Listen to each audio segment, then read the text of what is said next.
ओम शांति। आज 25 फरवरी 2024 के परमात्मा पिता के अनमोल मधुर अव्यक्त महावाक्य 30 मार्च 1998 के रिवीजन हो रहे हैं। परमात्मा पिता भाग्य विधाता के रूप में आज की मुरली में हमें महसूस हो रहे हैं और हम सभी बच्चों को वे सर्वश्रेष्ठ आत्माओं के रूप में देख रहे हैं। तो हमें भी मैं सर्वश्रेष्ठ आत्मा हूँ इस स्मृति से परमात्मा भाग्य विधाता की ये सुंदर मुरली को अपने अंदर ग्रहण करना है। आज मुरली का टाइटल है सर्व प्राप्तियों की स्मृति इमर्ज कर अचल स्थिति का अनुभव करो और जीवन मुक्त बनो। जीवन में परमात्मा पिता से जो जो प्राप्त हुई है वो सारी प्राप्तियों को मन में, बुद्धि में, स्मृतियों में इमर्ज कर अचल स्थिति जिसमें हलचल नहीं, ऐसी स्थिति अचल स्थिति का अनुभव करेंगे और जीवन मुक्त बनेंगे। जीवन जीते हुए जो बंधन महसूस होते हैं उन बंधनों से खुद को मुक्त अनुभव करेंगे। आज भाग्य विधाता बाप अपने विश्व में सर्वश्रेष्ठ भाग्यवान बच्चों को देख रहे हैं। हर बच्चे के भाग्य की महिमा स्वयं भगवान गा रहे हैं। बाप की महिमा तो आत्माएं गाती है, लेकिन आप बच्चों की महिमा स्वयं बाप करते हैं। ऐसे कभी स्वप्न में भी सोचा कि हमारा इतना श्रेष्ठ भाग्य बना हुआ है? लेकिन बना हुआ था, बन गया। हमने कभी भी स्वप्न में भी नहीं सोचा था कि स्वयं भगवान की वाणी सम्मुख सुनने को मिलेगी। स्वयं भगवान हमारा मित्र बना जाएगा, खुदा दोस्त बन जाएगा। हम अपनी दिल की बातें हर एक बात परमात्मा से शेयर कर सकेंगे। हम अपने छोटे मोटे काम काजों में भी उसको अपना साथी बनाकर चला सकेंगे। हर क्षण हर पल का साथी भी भगवान को बनाया जा सकता है। हमारी सब बातें सुनने और रोज हमें इतने सुंदर मुरलियों के रूप में लव लेटर लिखने वाला परमात्मा हो सकता है, सच में सोचने की बात है। हमने कभी भी नहीं सोचा हमने कभी स्वप्न में भी नहीं सोचा कि इतना श्रेष्ठ भाग्य बन जाएगा। लेकिन बाबा कहते हैं ऑलरेडी आपका वो कल्प कल्प हर बार बना हुआ था, बन गया और भी बनता रहेगा। दुनिया के लोग क्या कहते हैं कि भगवान ने हमको रचा, लेकिन न उनको भगवान का पता है न रचना का पता है। आप हर एक भाग्यवान बच्चा अनुभव और फकूर से कहते हो।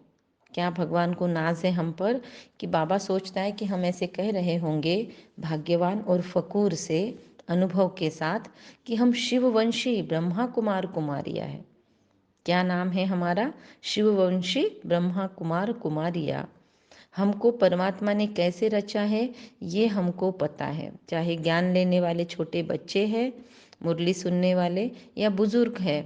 लेकिन बाबा कहते शक्तियाँ या पांडव हैं। शक्तियाँ बाबा जो माताएं हैं या जो बहनें हैं उनको शक्तियाँ कहते हैं, और जो भाई लोग हैं उन्हें बाबा पांडव का शब्द यूज़ करते हैं। तो चाहे छोटे बच्चे, चाहे पांडव, चाहे शक्तियाँ है, किसी से भी अगर पूछा जाए तो बोलेंगे फलक से, एकदम कॉन्फिडेंस के साथ, कि हमको शिव बाबा ने ब्रह्मा बाबा द्वारा रचा है। मतलब हम रचयिता को, रचना को, दोनों को जानते हुए कह सकते हैं हम भगवान के बच्चे। दुनिया में सिर्फ सुना सुनाया रटा जाता है। तो ये डिफरेंस आज अपने बच्चों में और जो बाबा को नहीं जानते उन बच्चों में बाबा करते हैं। भगवान से हम डायरेक्ट मिलते हैं। न सिर्फ परमात्मा व भगवान हमारा बाप है, लेकिन बाप के साथ साथ वो टीचर भी है, सदगुरु भी है। जैसे कल की मुरली में बोला ना कि इन्होंने तो भगवान को अपना टीचर बना रखा है। तो है, सबको यह नशा है, बाबा कंफर्म करवाते हैं। तो बाबा को जवाब दीजिए, क्या सच में आपको नशा है कि परमात्मा मेरा बाप तो नहीं अकेला, लेकिन टीचर भी है, साथ साथ सदगुरु भी है? तो ताली बजाई सभी बच्चों ने। तो हम एक हाथ की ताली बजाएंगे, मतलब दोनों हाथ की ताली नहीं। बाबा को दोनों हाथ की क्लैप्स ज़्यादा पसंद नहीं आती है, एक हाथ खड़ा करके वेव करना है। क्यों? क्योंकि देह भान में जब आते हैं तब ताली बजती है कि हम शरीर है, हमको हाथ है। लेकिन हम आत्मा है तो हाथ नहीं और शरीर भी नहीं, तो बस आत्मिक भान में बाबा को यस, एक हाथ की ताली। और बाबा को अंतर्मुखता ज़्यादा पसंद है, इसीलिए भी बाबा बहुत बार सूक्ष्म में ले जाने के लिए हाथ हिलवाते हैं। बाकी जब खुशी का मौका होता है तो बाबा भी कभी कभी ताली बजाने के लिए कहते हैं। तो यहाँ पे सबने ताली बजाई। बाबा ने कहा एक हाथ की ताली बजाना। अभी यह एक्सरसाइज बुजुर्गों को सिखानी पड़ेगी, सबको सिखानी पड़ेगी। एक हाथ की ताली, जब एक हाथ की ताली बजाएंगे तो हमको ऑटोमेटिक वो रिमाइंडर मिलेगा कि हमें अंतर्मुखी बनना है, आवाज़ नहीं करना है। सोचने की बात है ये सूक्ष्म, कि अगर तालियों की आवाज़ भी परमात्मा को पसंद नहीं है तो परमात्मा हमको कितना गहराई में साइलेंस की प्रैक्टिस करवाना चाहता है। बच्चों को खुश देखकर बाप दादा भी खुश में झूलते हैं और सदा कहते हैं वाह मेरे हर एक श्रेष्ठ भाग्यवान विशेष आत्माएं। परमात्मा भी खुशी में झूलते हैं, सदा कहते हैं वाह मेरे हर एक श्रेष्ठ भाग्यवान विशेष आत्माएं। और एक हमको स्वमान मिल गया, मैं श्रेष्ठ भाग्यवान विशेष आत्मा हूँ। आज चाहे तो इसे 108 बार स्मृति में लाएंगे। मैं एक श्रेष्ठ भाग्यवान विशेष आत्मा हूँ। बाप द्वारा मेरा भाग्य और भी निखर रहा है, श्रेष्ठ बन रहा है। ये सूक्ष्म छोटा सा अनुभव मेडिटेशन का आज दिन भर में रिवीजन करते रहेंगे। मैं एक श्रेष्ठ भाग्यवान विशेष आत्मा हूँ। मैं एक श्रेष्ठ भाग्यवान विशेष आत्मा हूँ। बाप के रूप में परमात्मा पालना का हम अनुभव कर रहे हैं और यह सारे कल्प में हमको अभी ही प्राप्त होती है। और बाबा कहते हैं इस परमात्मा पालना में आत्मा को सर्व प्राप्ति स्वरूप का अनुभव होता है, क्योंकि भगवान जब देने के लिए कहते हैं ना, परमात्मा जब देता है तो छप्पर फाड़ कर देता है। तो हमको भगवान मिल चुका है, उसके द्वारा सब कुछ मिल रहा है, पालना, शिक्षा, वरदान। तो हमें सर्व प्राप्तियाँ जैसे हो गई है, कुछ बाकी नहीं रहा। मेरे पास सब कुछ है, मुझे किसी से कुछ नहीं चाहिए। ये प्राप्ति स्वरूप का अनुभव होता है। सर्व संबंधों का अनुभव भी ये परमात्मा का प्यार करवाता है। उल्टा जिन संबंधों से हमको प्रॉब्लम है, नाराज़ी है, या जिस संबंधों में अधूरापन फील होता है, बाबा वो सारे संबंध पूरे करके हमको ही इतना परिपक्व बना देता है जो हम ही उन संबंधों को रिटर्न में दे। चाहे वो संबंधी हमारा उसकी ड्यूटी निभाए न निभाए, हम उसको डबल दे सकते हैं। इतना हम परमात्मा प्यार से सर्व संबंधों से भरपूर होने वाली आत्मा है। चेक करना है मेरा इसमें कितना अनुभव है। परमात्मा प्यार अपने देह भान को भी भुला देता है, साथ साथ अनेक स्वार्थ के प्यार को भुला देता है। ऐसे परमात्मा पालना के अंदर पलने वाली भाग्यवान आत्माएं हैं हम। कितना हम आत्माओं का भाग्य है जो स्वयं बाप हमें अपने वतन को छोड़कर, अपने धाम परम धाम को छोड़कर हम गॉडली स्टूडेंट्स को पढ़ाने के लिए आते हैं। कितना स्पेशल इम्पोर्टेंस है हमारा। ऐसा कोई टीचर देखा जो रोज़ सवेरे सवेरे दूर देश से पढ़ाने के लिए आए? कोई भी है ऐसा फ्लाइट लेकर जाए और सिखाए? ऐसा बाबा कहते हैं मैं तो बहुत दूर से आता हूँ तुम्हें पढ़ाने। ऐसा टीचर कभी देखा? क्या कहेंगे? हाँ देखा, हमने देखा परमात्मा को। लेकिन आप बच्चों के लिए रोज बाप शिक्षक बन आपके पास पढ़ाने आते हैं। कितना सहज पढ़ाते, वो भी इतना दूर से आते हैं, लेकिन क्लिष्टता नहीं है पढ़ाने में। 2 शब्दों की पढ़ाई है, कौन सी? सोचे अपने अपने 2 शब्द। बाबा कहते आप और बाप, हम आत्मा और पिता परमात्मा। इन 2 शब्दों में सारी पढ़ाई सिमट जाती है। इस 2 शब्दों में चक्कर कहो, ड्रामा कहो, कल्प वृक्ष कहो, सारी नॉलेज समाई हुई है। और पढ़ाई में तो कितना दिमाग बोझ चढ़ता है। सारी दूसरी पुरानी दुनिया में जो भी पढ़ाइयाँ चल रही है उसमें कितना दिमाग पर बोझ पड़ता है। कंधों पर भी बोझ है, हाथों में भी बोझ है, दिमाग पर भी बोझ है। और बाप की पढ़ाई से दिमाग हल्का बन जाता है। इसलिए स्टूडेंट्स को भी राजयोग मेडिटेशन बहुत मदद करता है, क्योंकि वो पढ़ाई वो आसानी से पढ़ सकते हैं। भगवान की पढ़ाई के साथ साथ वो पढ़ाई तो हल्के की निशानी है ऊंचा उड़ना। अगर सच में हमको हल्का महसूस हो रहा है तो हम उड़ेंगे, हमेशा हमको फ्लाइंग स्टेज फील होगी खुद की। अगर हमको बोझिल महसूस होता है, डिप्रेस फील होता है, बोझ लग रहा है ज्ञान में चलना, मतलब कहीं ना कहीं हमने सही ढंग से पढ़ाई नहीं पढ़ने की आदत डाल रखी है। अगर हमको फ्रेश और हल्का हमेशा रहना है जॉलीनेस में, तो हमको पढ़ाई को एंजॉय करते हुए पढ़ना है। मुरलियाँ भी एंजॉय करनी है। मुरली हमारे लिए नियम न बन जाए, रूल न बन जाए कि एक टिक लग गई कि मुरली पढ़ी या नहीं पढ़ी।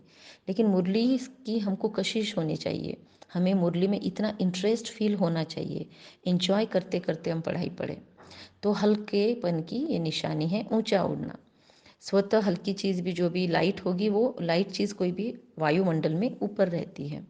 तो इस पढ़ाई से मन बुद्धि ऊंची उड़ती कला का अनुभव करती है, तो दिमाग हल्का हुआ ना। तीनों लोगों की नॉलेज हमको अभी मिल रही है। तो ऐसी पढ़ाई सारे कल्प में, पूरे 5000 वर्ष में किसी ने पढ़ी नहीं है, और ना ही ऐसा पढ़ाने वाला कभी मिला हमको। तो हमारा कितना कितना सौभाग्य है। फिर सदगुरु द्वारा श्रीमत हमें ऐसी मिलती है। अब पढ़ाई मिलती है, बाप की पालना मिलती है, तीसरा रिलेशनशिप परमात्मा से सदगुरु का है। तो वो हमको गाइडेंस श्रीमत दे रहे हैं, जिसके लिए क्या करूँ, कैसे करूँ, ऐसे करूँ या नहीं करूँ, क्या होगा, ये सब क्वेश्चन समाप्त हो जाते हैं। क्या करूँ, कैसे करूँ, ऐसे करूँ या वैसे करूँ, इन सब क्वेश्चंस का एक शब्द में जवाब है फॉलो फादर। जब भी कन्फ्यूजन है, फॉलो फादर, ब्रह्मा बाबा को देखो कि ब्रह्मा बाबा इस वक्त क्या करते थे। साकार कर्म में ब्रह्मा बाप को फॉलो करो, निराकारी स्थिति में अशरीरी बनने में शिव बाबा को फॉलो करो। साकार में ब्रह्मा बाबा को और निराकारी बनने में शिव बाबा को, अशरीरी बनने में शिव बाबा को फॉलो करो। दोनों बाप और दोनों बाप और दादा को फॉलो करो।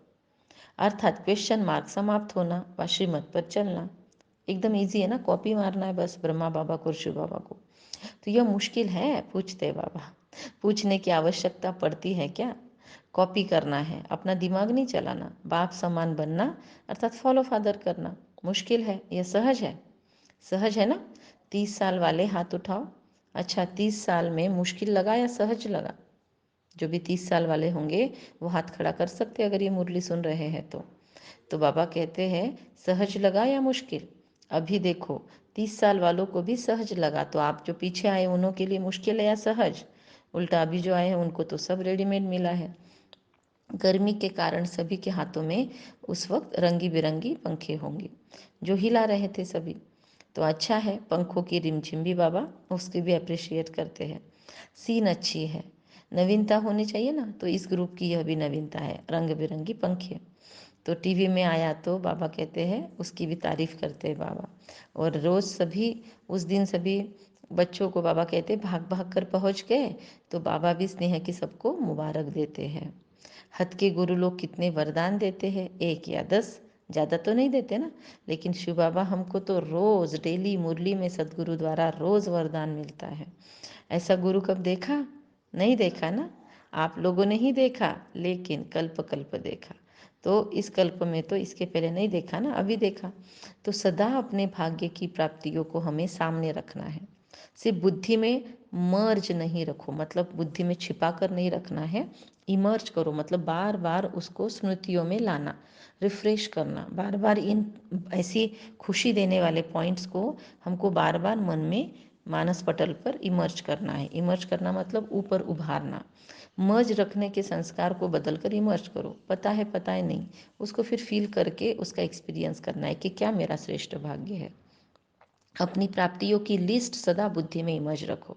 तो आज अगर हमारे पास अपनी प्राप्तियों की लिस्ट नहीं आती, योग में मुश्किल जाता है, तो एक पेज पेपर लेके अच्छा उसके ऊपर स्केच पेन से सारी प्राप्तियों की लिस्ट निकाल कर एक के नीचे एक लिख सकते हैं। और वो हमारे टेबल के नज़दीक या जहाँ पर हमारी बार बार दृष्टि जाती है, या फ्रिज के आसपास में माताओं को ध्यान जाता है दिन भर में, जहाँ पर भी हमारा फोकस जाता है वहाँ पर वो लिस्ट कहीं एक जगह स्टिक कर देनी है या रख देनी है, ताकि उस पर हमारी लिस्ट दिन भर में बहुत बार जाए, उस लिस्ट पर हमारा ध्यान जाए। तो सदा बुद्धि में इमर्ज रखो। जब प्राप्तियों की लिस्ट इमर्ज होगी तो किसी प्रकार के विघ्न हम पर वार नहीं करेंगे, क्योंकि हमको बार बार याद आएगा कि हम भगवान की छत्र छाया में हैं। हमारा तो श्रेष्ठ से श्रेष्ठ भाग्य है, भगवान हमारा सर्व संबंधों से हमारा संबंधी है। तो कोई भी वार नहीं होगा, कोई भी रिलेशनशिप में प्रॉब्लम हमको तकलीफ नहीं दे सकता, फील नहीं हो सकता, क्योंकि फीलिंग से ही माया आती है। तो बाबा कहते हैं सारे विघ्न मर्ज हो जाएंगे और प्राप्तियाँ इमर्ज रूप में आ जाएगी।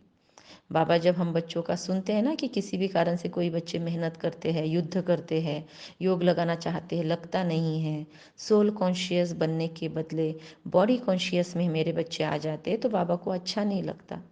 क्या कारण है? अपने भाग्य की प्राप्तियाँ इन बच्चों को इमर्ज नहीं रहती। बाबा कहते जब हम बोझिल हो जाते हैं, तो बाबा कहते हमको जब मेहनत फील होती है ना पुरुषार्थ में, तब हमारे भाग्य की प्राप्तियाँ हमारे माइंड में नहीं है, मर्ज हो गई है। और जब कोई याद दिलाता है तो सोचने लगते हैं होना तो ऐसा चाहिए। इसीलिए बहुत सहज पुरुषार्थ है रिवाइज करना, इमर्ज करना। जब से ब्राह्मण बने तब से अपने भाग्य को स्मृति में रखो। जब से ज्ञान मिला है तब से क्या क्या मिला है, लिस्ट ही निकाल लेंगे आज। हलचल में नहीं आएंगे, अचल बनेंगे। क्योंकि यहाँ आबू में यादगार क्या है, माउंट आबू में अचल घर नाम का एक मंदिर है। तो बाबा कहते वो भी हमारा यादगार है कि हम अचल अवस्था को अभी पा रहे हैं। हलचल घर थोड़ी है, अचल घर है। तो ये किसका यादगार है? बहुत सुंदर ये शब्द है, याद रहेंगे सारा दिन। आपका यादगार है ना अचल घर। तो जब भी कोई सूक्ष्म पुरुषार्थ का मार्ग मुश्किल लगे, बुद्धि ज़्यादा हलचल में हो, तो अपने यादगार स्मृति में लाओ, मैं अचल अडोल आत्मा हूँ। कई बार बच्चे ज्ञान की पॉइंट बोलते भी है कि मैं आत्मा हूँ, ड्रामा है। ये शब्द तो हमारा रट्टा मार लिया है ना हमने। तो लेकिन बाबा कहते ये विघ्न है। ऐसे बड़े बड़े शब्द हम ज्ञान के हिसाब से यूज़ कर लेते हैं। साइड सीन है बोलते रहते, लेकिन हिलते भी रहते। ज्ञान के शब्द यूज करना अलग चीज़ है, लेकिन वो ताकत अपने में फील करना वो भी तो साथ में होना चाहिए। हिलते हिलते बोलते रहते हैं ड्रामा है, अंदर से हिल रहे, ऊपर से ड्रामा है। तो जब ऐसा बुद्धि बन जाए तो अचल नहीं हो सकेंगे। मधुबन का अचल घर याद रखो, बुद्धि में अचल, अचल होके बोलेंगे ड्रामा है, तो उसका कुछ दम। तो बाबा कहते यह तो स्थूल चीज़ है ना, सूक्ष्म तो नहीं है, आंखों से देखने की चीज़ है। मेरा यादगार अचल घर है, हलचल घर नहीं है। क्योंकि बाप दादा इस वर्ष को सर्व बच्चों के प्रति मुक्ति वर्ष मनाना चाहते हैं। ऐसे नहीं हाथ उठवाए तो कोई का उठे कोई का न उठे, इसलिए बाबा ने हाथ भी नहीं उठवाया। लेकिन बाबा चाहता है हर एक बच्चा बने, सभी खुशी खुशी से हाथ की ताली बजावे। अब बाबा ने अलाउड किया तो सभी ताली बजाने लगे। चलो अभी बजा दी तो ठीक है, लेकिन ऐसे ही बाप दादा इस वर्ष में समाप्ति में इतनी ज़ोर से ताली बजाते देखे।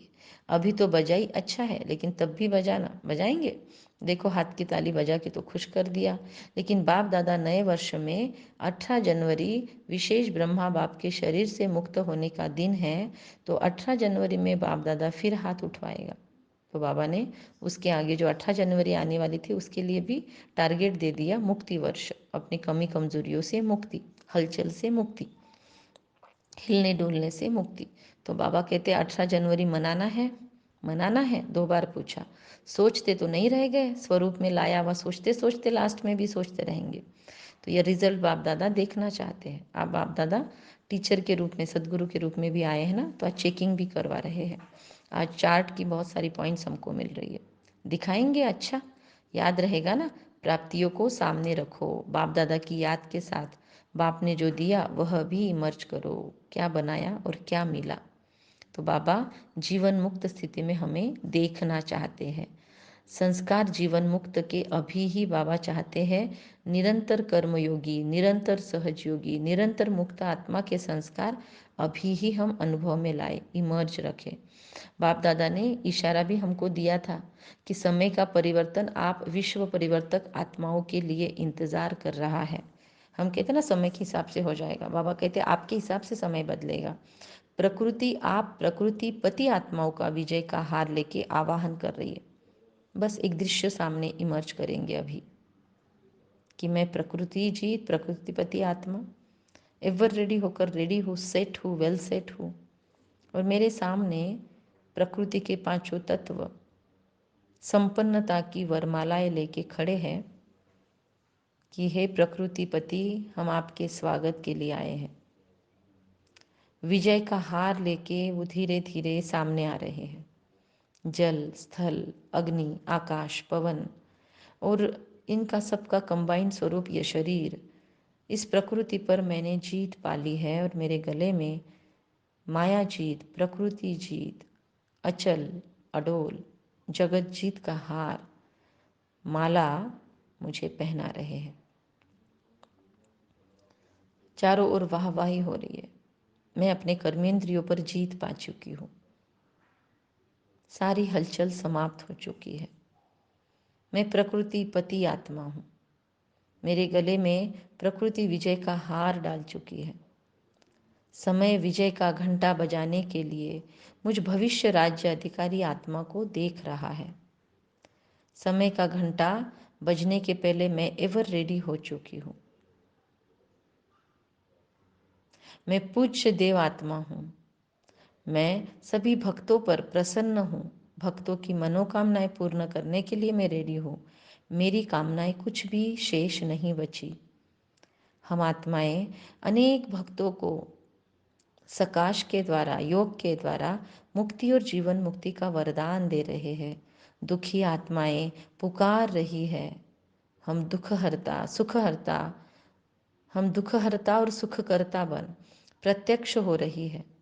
आत्माओं के दुख हर रही है, उन्हें सुख की ऊर्जा दे रही है, उन्हें परमात्मा की ओर हम खींच के ला रही है।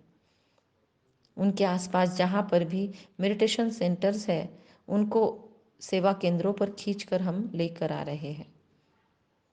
अनेक आत्माओं की सेवा हो रही है और आत्माएं संतुष्ट हो रही है।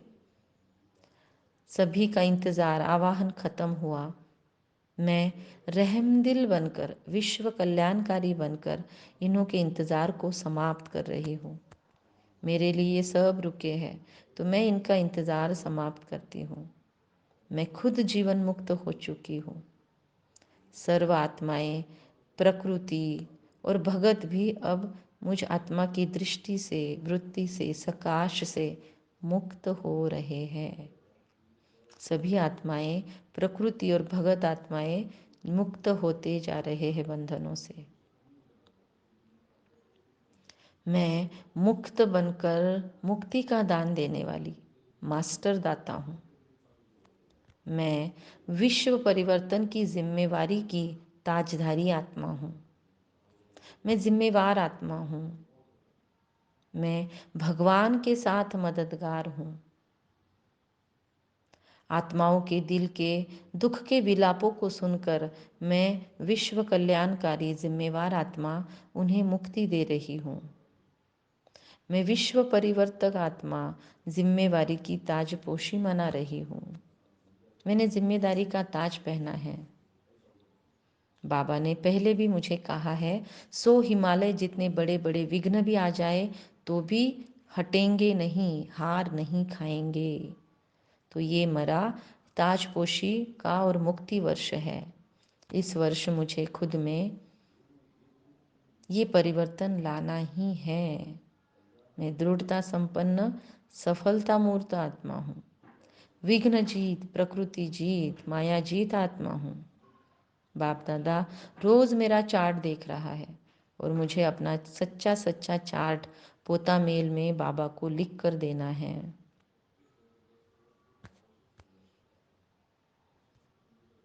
हंस और बगुलों की लड़ाई बाबा कहते हैं नहीं लगना चाहिए। ऐसे नहीं कहना कि यह हो गया, यह हो गया, यह नहीं सुनेंगे बाबा। बाबा कहते हैं ऐसे पत्र अगर लिखे तो वेस्ट पेपर बॉक्स में डालेंगे, सुनेंगे नहीं। बाबा अब चाहता है कि हम दृढ़ संकल्प करें, होना ही है। जहाँ दृढ़ता है वहाँ सफलता नहीं हो, असंभव है। तो हम सभी दृढ़ संकल्प वाले हैं। तो बाबा हमसे दृढ़ संकल्पता का कमिटमेंट हमेशा हम फॉलो करें, ये चाहते हैं।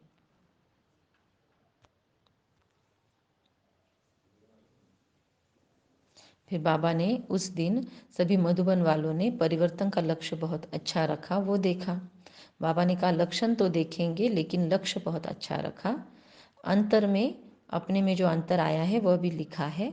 लेकिन बाबा को खुशी है, अंतर आना शुरू हुआ, आगे होता रहेगा। लेकिन सभी ने अपने दृढ़ संकल्प का उमंग उत्साह अच्छा दिखाया। अभी कागज़ में भी बाबा उस दिन सबने कागज़ लिख के दिए होंगे बाबा को लेटर में।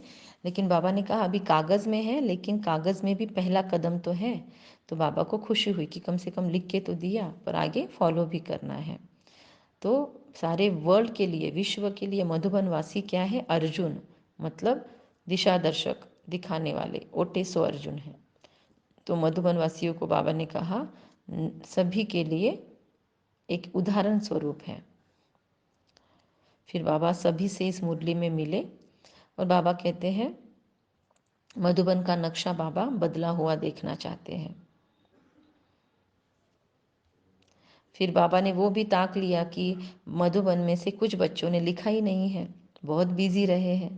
लेकिन बाबा कहते जब काम मिलता है ना तो लिखने में मार्क्स जमा होती है, तो अगर नहीं लिखा है, मार्क्स एक्स्ट्रा कम हो गई है तो नुकसान कर दिया खुद का। तो इसलिए भले कितना भी काम हो, चार्ट ज़रूर लिखना है। ये बाबा आज फिर से चार्ट का रिवीजन दे रहे हैं। तो जो आत्माएं चार्ट लिखने का सोचा है पर भूल गई, आज बाबा हमारे कान खींच रहे हैं। आज से फिर से हमें रिकंटिन्यू करना है चार्ट लिखना। डायरेक्शन ये बाप दादा द्वारा मिलते हैं, तो चाहे दादियों द्वारा या बड़ों द्वारा हमको मिल रहे हैं, लेकिन हमको बाप द्वारा डायरेक्शन मिल रहा है, ये फील करके हमको रोज़ चार्ट लिखकर बाबा को देना है। और बाबा को लिख कर देने से हमको अपना उसमें अनुभव फील होगा कि क्या डिफरेंस हो रहा है। तो रिगार्ड देना अति आवश्यक है। इसमें न बहाना देना है, न अलबेलापन करना है। आगे के लिए बाप दादा बता देते हैं मार्क्स जमा नहीं हुई, इसीलिए इसको महत्व देना अर्थात महान बनना। कुछ लोगों ने नहीं लिख के दिया ना, इसीलिए बाबा ने ऐसा बोला। तो हल्की बात नहीं करो, बच्चे बड़े चतुर है, कहेंगे बाप दादा तो जानते हैं ना, लिख के क्या देना है। तो बाबा कहते नहीं, जानते तो है लेकिन कहाँ क्यों, जानते हुए कहा ना।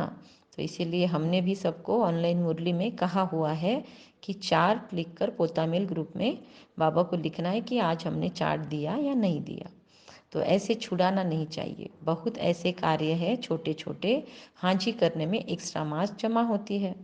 कई ऐसे स्टूडेंट्स हैं जो किसी भी पास्ट के संस्कार के वश बहुत अच्छे उमंग उत्साह में बढ़ते हैं, लेकिन कोई न कोई सुनहरी धागा, बहुत महीन धागा उनको आगे बढ़ने नहीं देता है। वह समझते भी है कि महीन धागा रहा हुआ है, लेकिन समझकर भी कहेंगे लेकिन, लेकिन शब्द आ जाता है।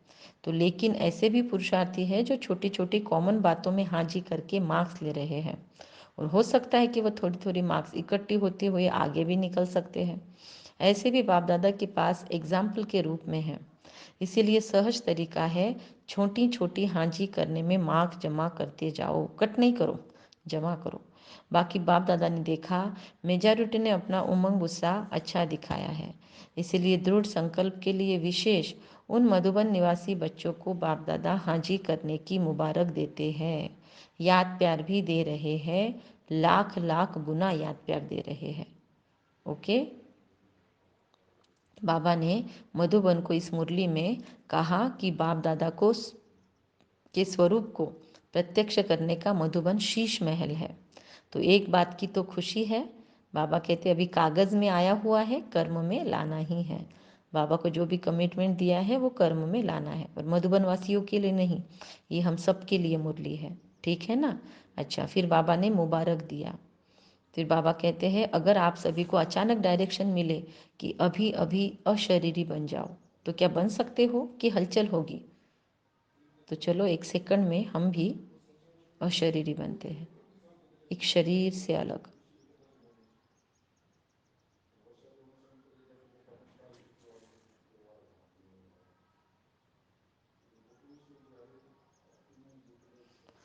ओम शांति।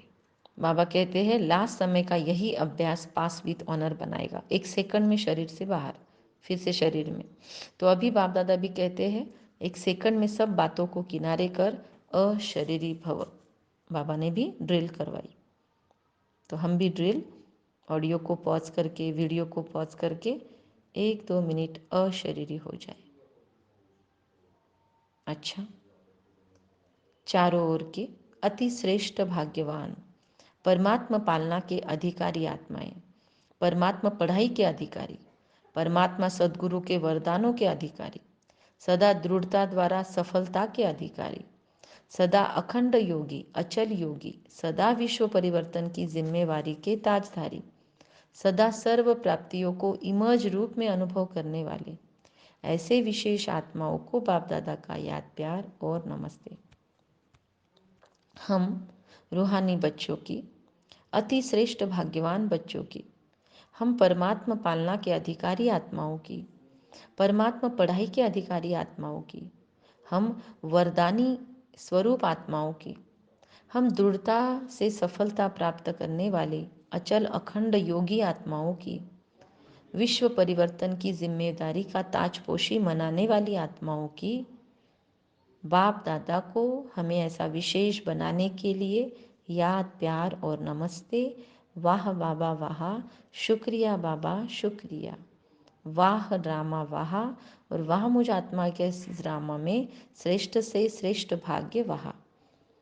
बाबा ने फिर मुक्ति वर्ष की फिर से मधुबन निवासियों को याद दिलाई। फिर बाबा ने सबको कहा कि बाबा गोल्डन बैच देगा अगर सभी करेंगे तो, और बाबा ने फिर बाद में दिया भी मुक्ति वर्ष की प्राइज। वरदान है आज की मुरली से, ब्राह्मण जीवन में एक बाप को अपना संसार बनाने वाले स्वतः और सहज योगी भव। इस बीके लाइफ में अपने जीवन में एक बाप को अपना संसार बनाने वाले स्वतः और सहज योगी भव। सभी बच्चों का वायदा एक बाप दूसरा न कोई। जब संसार ही बाबा है तो दूसरा कोई है ही नहीं, तो स्वतः और सहज योगी स्थिति सदा रहेगी। अगर दूसरा कोई है तो मेहनत करनी पड़ती है, यहाँ बुद्धि न जाए वहाँ जाए, लेकिन एक बाप ही सब कुछ है तो बुद्धि कहाँ जा नहीं सकती। ऐसे सहज योगी सहज स्वराज्य अधिकारी बन जाते हैं। उनके चेहरे पर रूहानियत की चमक एक रस एक जैसी रहती है। स्लोगन, बाप समान अव्यक्त व विदेही बनना यही अव्यक्त पालना का सबूत है। बाप समान अव्यक्त और विदेही बनना यही अव्यक्त पालना का सबूत प्रत्यक्ष है। स्वराज्य अधिकारी सहज योगी बनना है और चेहरे से रूहानियत की चमक एक रस एक जैसी हमको दिखानी है। अच्छा, कम बोलेंगे, आज धीरे बोलेंगे, मीठा सत्य सोच समझ कर बोलेंगे, निमित्त भाव निर्माण भाव और निर्मल वाणी रखेंगे। बाबा ने चार्ट देने के लिए कहा है तो बाबा को चार्ट लिखकर ज़रूर देंगे। ओम शांति।